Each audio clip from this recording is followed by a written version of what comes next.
দেখো চিনি গিনি পিচকু ওরা তো রয়েছে, ওরা তো তোমার ছেলে মেয়ে তাই না, ওরা তো তোমার সন্তান, তুমি এত ভেঙে কেন পড়ছো? আমার তো ছেলে মেয়ে হয়নি, হয়নি তো, কিন্তু তুই মল্লার, তোর আমার সন্তান নস। কমলার কোনোদিনও মা হতে পারবে না।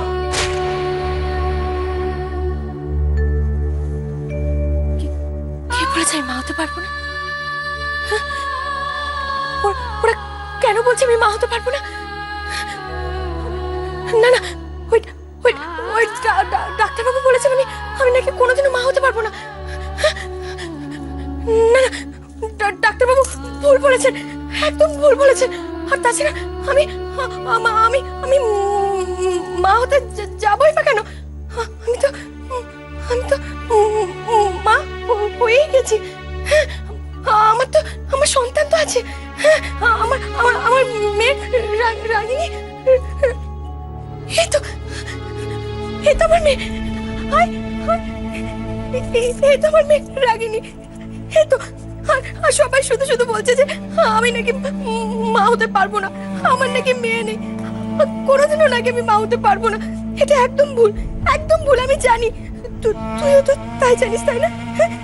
তুই তো আমার মেয়ে, আমার রাগিনী। কি রে বল না, তুই তো আমার রাগিনী, তাই না? শোন না, তুই এক কাজ করবি তো, কেউ যদি আমাকে এরকম আবার বলে, তুই আমার হয়ে বলে দিবি যে তুই আমার মেয়ে আর আমি তোর মা। বলবি? হ্যাঁ বলবি তো? কি রে বল না, বলবি তো?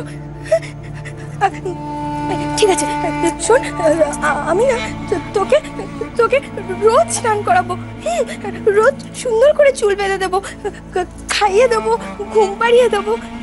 আর তুই যখন অনেকটা বড় হয়ে যাবি, তখন আমি আমি তোর এই হাত ধরে তোর সঙ্গে বেড়াতে যাবো।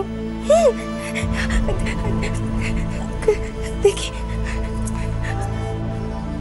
আচ্ছা আচ্ছা, তোর এই রাগিনী নামটা পছন্দ হয়েছে? হ্যাঁ, জানিস তো, তোর এই রাগিনী নামটা তোর বাবা রেখেছে। হ্যাঁ, আমাকে সবসময় বলতো আমার রাগিনী চাই, আমার রাগিনী চাই। আর তুই অমনি চলে এলি। আমার রাগিনী, ওনার রাগিনী, আমাদের রাগিনী। এইভাবে কোমলকে আমি কতদিন দেখবো, কিভাবে দেখবো? না না, আমি আর পারছি না, এর থেকে ভালো বাড়ি ছেড়ে চলে যাওয়া।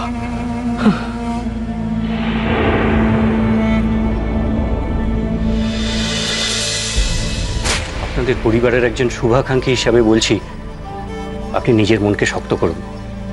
আপনি নিজের মনকে শক্ত না করলে মিসেস সেন আরো ভেঙে পড়বেন। দেখি, বাহ, খুব সুন্দর লাগছে।